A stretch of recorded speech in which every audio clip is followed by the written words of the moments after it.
السلام علیکم۔ رنجیت سنگھ کا مطلب ہے کہ شیر، ایسا شیر جو ہمیشہ ہر جنگ میں جیتتا ہے۔ رنجیت جنگ جیتنے والا اور سنگھ شیر، ایسا شیر جس نے جس میدان میں جس جنگ میں قدم رکھا اور وہ فاتح ہوا۔ رنجیت سنگھ کا مطلب ہے کہ جنگ جیتنے والا شیر۔ رنجیت سنگھ جب پیدا ہوا تو اس کا باپ ایک جنگ میں تھا، ایک لڑائی میں تھا، اور اس کی پیدائش کے ساتھ ہی وہ لڑائی جیت گیا۔ جب رنجیت سنگھ کی عمر 8-10 سال تھی تو اس وقت اس کا باپ ایک جنگ میں گیا ہوا تھا، تو وہاں پہ اس کی ڈیتھ ہو گئی۔ پھر اس جنگ کو بھی رنجیت سنگھ نے جیتا جب اس کو 10 سال کی عمر میں سپہ سالار یا اپنی مثل یا اپنے قبیلے کا سردار بنا دیا گیا۔ اور ہم دیکھتے ہیں کہ رنجیت سنگھ بچپن سے لے کر مرتے دم تک جس جنگ میں، جس لڑائی میں، جس میدان میں اترا، یہ فاتح رہا ہے، یہ جیتتا رہا ہے۔ حتیٰ کہ جس وقت رنجیت سنگھ پیدا ہوا ہے تو لوٹ مار کا اس طرح کا دورہ تھا کہ ہر طرف بد امنی پھیلی ہوئی تھی۔ نادر شاہ درانی نے حملہ کر کے پورے کا پورا پنجاب اور پورا بر صغیر ہلا دیا تھا، اور اس کے بعد بار بار کے احمد شاہ ابدالی کے حملوں نے اور پھر مراٹھوں اور سکھوں کے حملوں نے پنجاب کی تباہی اتار دی تھی۔ یہاں تک کہ بڑے بڑے شعراء جیسے حضرت بابا بلے شاہ رحمۃ اللہ علیہ یہ فرمانے پر مجبور ہو گئے کہ در کھلا حشر عذاب دا، برا حال ہویا پنجاب دا۔ اور یہاں تک کہ حضرت بابا وارث شاہ رحمۃ اللہ علیہ بھی فرمانے پر مجبور ہو گئے کہ احمد شاہ تو نادر شاہ دی وانگو میرے پنجاب دا برا حال کیتا۔ یہاں تک کہ اتنی لوٹ مار کی مسلمانوں نے اور سکھوں نے کہ یہ پبلکلی عوامی سطح پہ یہ بات مشہور ہو گئی، خاص طور پر جو مسلمانوں کی لوٹ مار تھی احمد شاہ ابدالی کی، کہ کھادا پیتا لاہدہ ابا کی احمد شاہدہ، کہ عوام نے جو کچھ کھا پی لینا ہے وہ عوام کا ہے، جو بچ جانا ہے وہ احمد شاہ ابدالی نے لوٹ کے لے جانا ہے۔ یعنی کہ اس طرح کا لوٹ مار کا اور ڈاکہ زنی کا زمانہ تھا، اور یہ ساری سچویشن پنجاب برداشت کر رہا تھا۔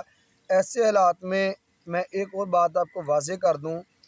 کہ جب سے ہمیں تاریخ معلوم ہونا شروع ہوئی ہے تو ہم دیکھتے ہیں کہ ہر کچھ سال کے بعد پنجاب کے مغرب سے حملہ آور مسلسل آتے رہے ہیں۔ اور اگر کچھ مفکرین کا خیال ہے کہ جب وادی سندھ کی تہذیب تھی اس زمانے میں بھی حملہ آور آتے رہے، اور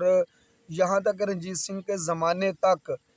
ہزاروں سال کا زمانہ بنتا ہے کہ مسلسل لوگ حملہ آور افغانستان سے، شمالی علاقہ جات کی طرف سے اور ساؤتھ ویسٹ کی طرف سے جو علاقے ہیں، ایران والی پٹی، بلوچستان والی پٹی، وہاں سے حملے ہوتے رہے ہیں۔ خیر، جب رنجیت سنگھ کا زمانہ تھا تو پنجاب کی یہ حالت تھی کہ پنجاب کے شمال میں افغانی بیٹھے ہوئے تھے کشمیر والی پٹی پہ، شمال مشرق میں گورکھے آ رہے تھے، یعنی کہ نیپالی لوگ حملہ کر رہے تھے،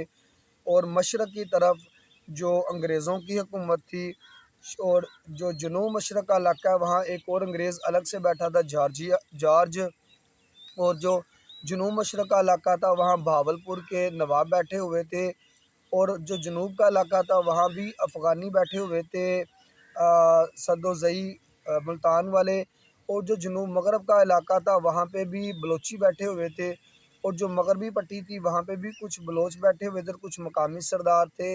اور جو شمال مغرب ہے وہاں پہ تو بیٹھے ہی افغانی تھے۔ یعنی یہ تو پنجاب کی بیرونی حدیں تھیں، اور پنجاب کے اندر بھی بالکل یہی کہانی چل رہی تھی کہ ملتان میں بھی افغانی تھے اور قصور میں بھی افغانی تھے،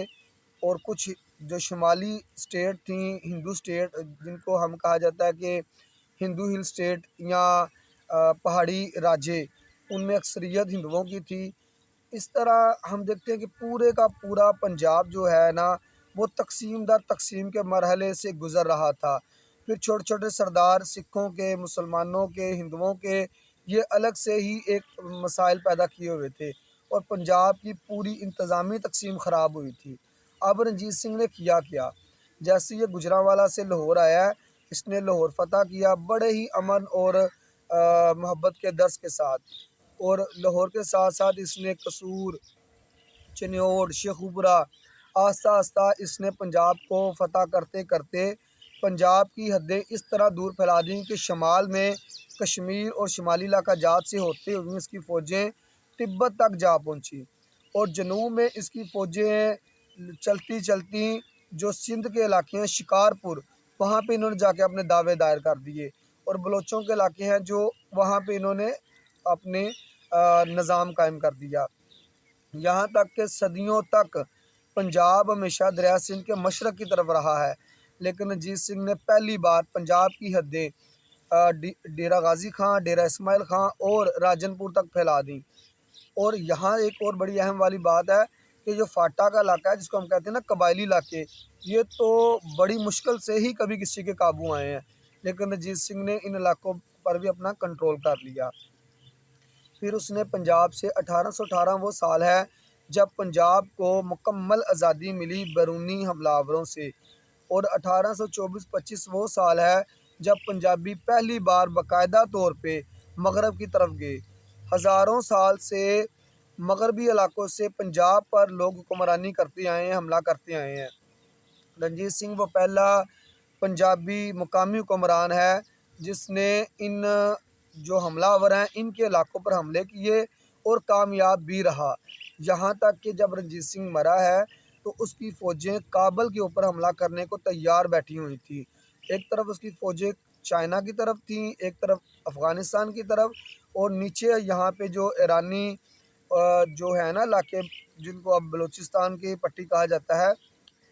یہاں تک پنجابی فوجیں پہنچی ہوئی تھیں۔ تو یہ رنجیت سنگھ کے وہ شاندار کارنامے ہیں کہ پہلی بار دنیا پہ اس نے یہ بتایا کہ پنجاب بھی کوئی قوم ہے، پنجابی بھی کوئی قوم ہے، ورنہ تو پنجابیوں کے بارے میں یہی خیال تھا کہ جو چوڑا چمار چنگڑ اڑتا تھا اور پنجاب پر حملہ کر کے لوٹ مار کر کے لے جاتا تھا۔ یہ پہلا بندہ تھا، اس نے پنجابیوں کو اتنا مضبوط کر دیا کہ نہ صرف پنجابی اپنا دفاع کرنے لگ گئے بلکہ اب یہ دوسرے علاقوں پر بھی حملے کرتے اور کامیاب ہونے لگ گئے۔ اس لیے رنجیت سنگھ کو شیر پنجاب کہا جاتا ہے۔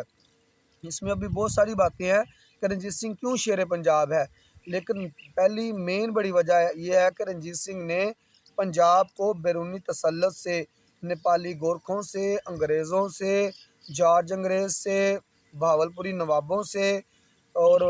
جو سندھ کے وڈیرے ہیں، بلوچستان کے جو نواب ہیں اور وہاں کے وڈیرے سردار ہیں، افغانی سردار ہیں،